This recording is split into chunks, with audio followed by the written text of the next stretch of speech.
Oke,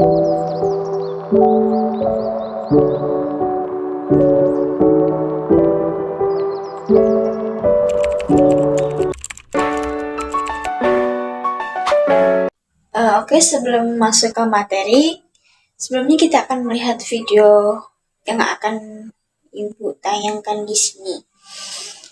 Video ini menggambarkan betapa dahsyatnya ketika peristiwa berakhirnya alam semesta ini. Dijelaskan pada hari itu, daratan, lautan, dan benda-benda yang di langit porak-poranda, gunung-gunung meletus hancur dan berhamburan, lautan meluap dan menumpahkan seluruh isinya.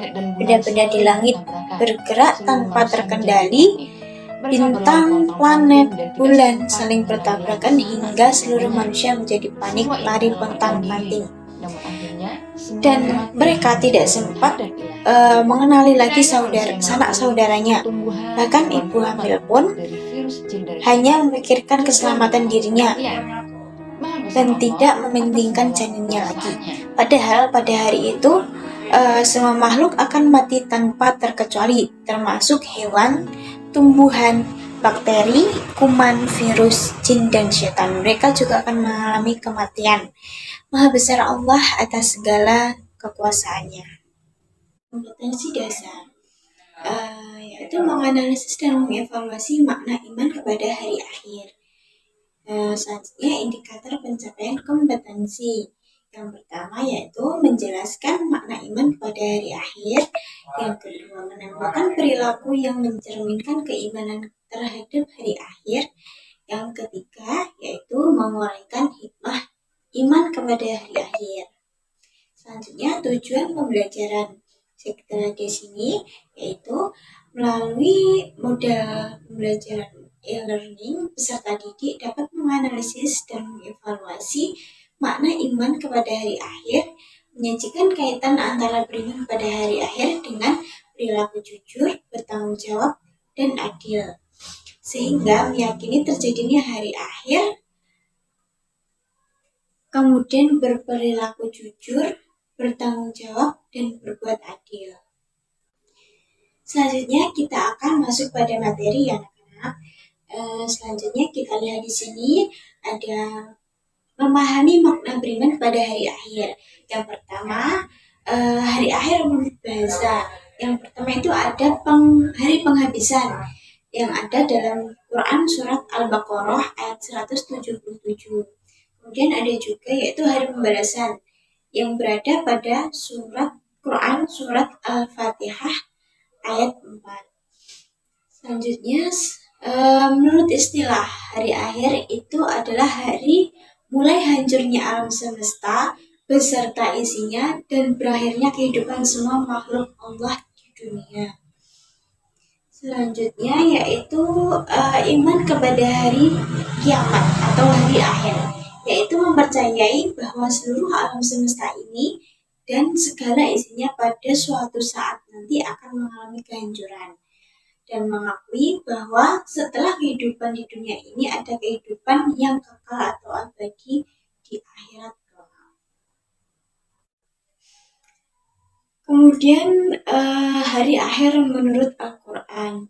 Hari akhir itu ada dua. Yang pertama kiamat sugro atau kiamat kecil. Yang kedua kiamat kubro atau kiamat besar. Yang pertama kiamat sugro. Kiamat sugro adalah peristiwa datangnya kematian bagi semua makhluk termasuk manusia yang bersifat lokal dan individu. Pengertian kiamat sugro ini juga ada dalam Al-Quran surat Al-Imran ayat 185. Kemudian yang kedua kiamat kubro atau kiamat besar, yaitu peristiwa berakhirnya seluruh kehidupan makhluk dan hancur leburnya alam semesta secara total. Dan semuanya itu hancur secara bersamaan. Pengertian tersebut juga ada dalam Quran surat At-Takwir ayat 1 sampai dengan 3. Setelah kita mengenali dua macam kiamat yaitu kiamat sugro dan kiamat kubro. Selanjutnya yaitu tanda-tanda kiamat. Yang pertama tanda-tanda kiamat sugro. Tanda-tanda kiamat sugro atau kiamat kecil adalah pertama diutusnya Rasulullah sebagai penutup para nabi dan rasul.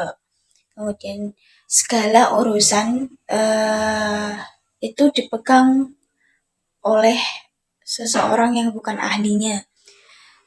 Ketika sungai Efrat itu berubah menjadi emas, Baitul Maqdis itu dikuasai oleh umat Islam, kemudian banyaknya pembunuhan, peperangan antara Yahudi dan umat Islam, artinya banyak terjadi fitnah. Yang ke-8 yaitu sedikit ilmu agama karena ilmu tersebut diangkat oleh Allah. Kemudian merabaknya perzinaan. Kemudian jumlah kaum wanita itu lebih banyak daripada laki-laki dan sejenisnya. Selanjutnya yaitu tanda-tanda kiamat kubro atau biasa dikenal dengan kiamat besar, yaitu hari akhir tersebut. Yang pertama, matahari terbit dari arah barat dan terbenam dari arah timur. Selanjutnya ada munculnya binatang yang dapat berbicara dengan manusia. Kemudian yang ketiga datangnya Al-Mahdi. Yang keempat munculnya Dajjal. Yang kelima hilang dan lenyapnya Al-Quran, baik itu yang berupa mushaf maupun dari hafalan yang ada dalam hati oleh para hufaz. Kemudian yang keenam yaitu turunnya Nabi Isa alaihissalam. Kemudian yang ketujuh terpecahnya atau terbelahnya bulan. Kemudian yang ke-8 yaitu munculnya Ya'juj Ma'juj. Selanjutnya peristiwa-peristiwa yang harus diimani yang akan terjadi sesudah mati. Yang pertama yaitu fitnah kubur, yaitu beragam pertanyaan yang diajukan kepada orang yang meninggal tentang Tuhannya, agamanya, nabinya, imannya, dan kiblatnya. Kemudian yang kedua yaitu siksa dan nikmat kubur. Siksa kubur itu diperuntukkan bagi orang yang zalim, munafik, kafir, dan musyrik. Sedangkan nikmat kubur itu diperuntukkan bagi orang yang baik amal ibadahnya di dunia. Selanjutnya yaitu fase-fase hari kiamat. Hari kiamat itu berlangsung dalam beberapa fase. Yang pertama yaitu fase Yaumul Qiyamah. Yaumul Qiyamah adalah hari kehancuran alam semesta dan berakhirnya kehidupan makhluk secara serempak atau secara keseluruhan. Kemudian Yaumul Qiyamah itu ditandai dengan tiupan pertama dari malaikat Israel, di mana seluruh alam semesta akan saling bertabrakan dan hancur. Kemudian yang kedua, fase yang kedua yaitu Yaumul Ba'ats. Yaumul Ba'ats adalah hari kebangkitan, di mana manusia yang sudah meninggal akan bangkit dari alam kuburnya. Hal tersebut ditandai dengan tiupan trompet kedua oleh malaikat Israel, di mana ketika manusia itu bangkit menjadi makhluk yang bernyawa, di saat itu mereka juga ada yang wajahnya bersinar karena amal baiknya di dunia, dan juga ada manusia yang wajahnya hitam kelam karena amal buruknya di dunia. Kemudian yang ketiga, fase yang ketiga yaitu Yaumul Hasyr, yaitu di mana hari berkumpulnya semua manusia di hadapan Allah setelah kebangkitan mereka dari alam kubur. Mereka dikumpulkan dalam suatu tempat yang disebut dengan padang mahsyar. Kemudian yang fase yang keempat adalah Yaumul Hisab, Yaumul Hisab adalah hari perhitungan, di mana semua amal perbuatan manusia akan diperhitungkan atau ditimbang.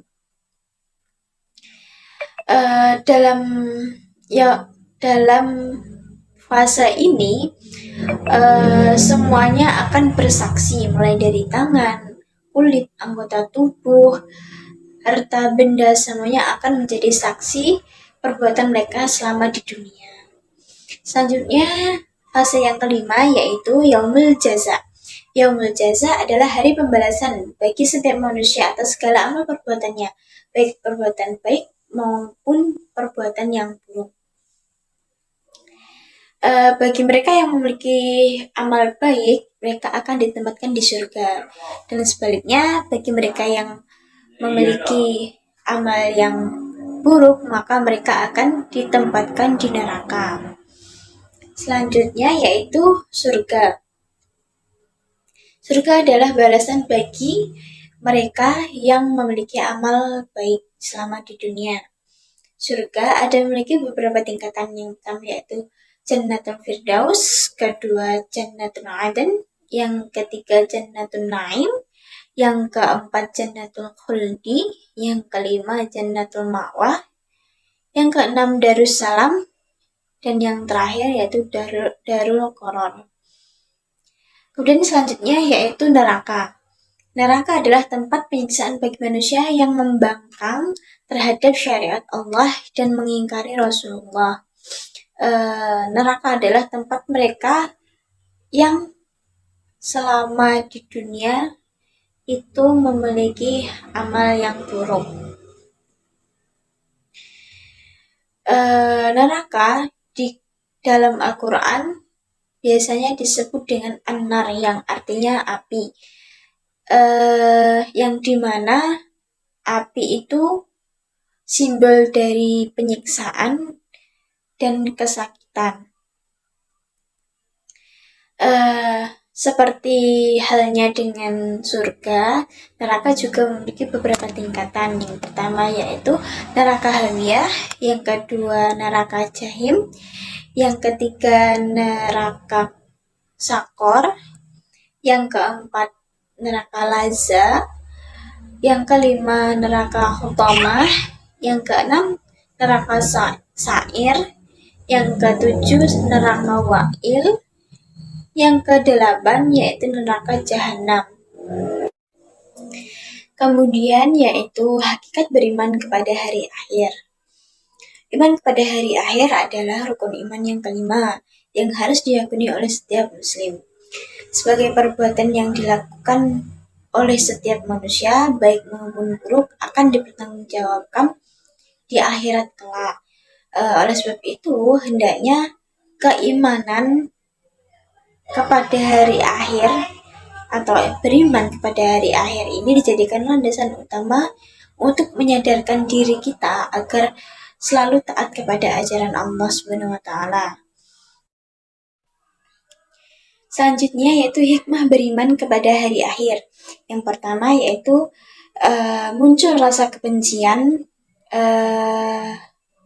atas segala kemaksiatan dan kebejatan moral yang mendatangkan murka Allah baik di dunia maupun di akhirat. Yang kedua yaitu menyejukkan dan mengembirakan bagi orang-orang mukmin dengan segala kenikmatan akhirat yang sama sekali tidak dirasakan di dunia. Kemudian yang ketiga yaitu senantiasa tertanam kecintaan dan ketaatan terhadap Allah dengan mengharapkan ma'unahnya pada hari itu. Selanjutnya yaitu senantiasa termotivasi untuk beramal baik dan ikhlas. Yang kelima, senantiasa menghindari niat buruk apalagi melaksanakannya. Dan yang terakhir yaitu menjauhkan diri dari asumsi atau pikiran-pikiran yang mengkiaskan apa yang di dunia itu dengan apa yang di akhirat. Selanjutnya yaitu perilaku yang menggambarkan kesadaran diri beriman kepada hari akhir. Yang pertama yaitu menyadari bahwa semua perbuatan selama di dunia, baik yang baik yang amal baik maupun amal buruk itu akan dipertanggungjawabkan di akhirat kelak. Kemudian yang kedua yaitu menyadari bahwa manusia itu sangat kecil di hadapan Allah. Kemudian yang ketiga yaitu selalu berusaha melakukan amal solih dan menghindari semua perbuatan yang bertentangan dengan norma agama. Kemudian yang keempat yaitu membiasakan diri dengan berakhlakul karimah seperti mawas diri, rendah hati, peduli kepada sesama, dan yang lainnya. Kemudian yang kelima yaitu selalu berusaha mendekatkan diri kepada Allah baik dengan ibadah ritual seperti sholat, puasa, dan yang lainnya, maupun dengan ibadah sosial, yaitu semua kegiatan yang bermanfaat bagi sesama manusia. Yang keenam yaitu termotivasi untuk selalu bekerja keras dan menjauhi kemalasan. Sekian. No.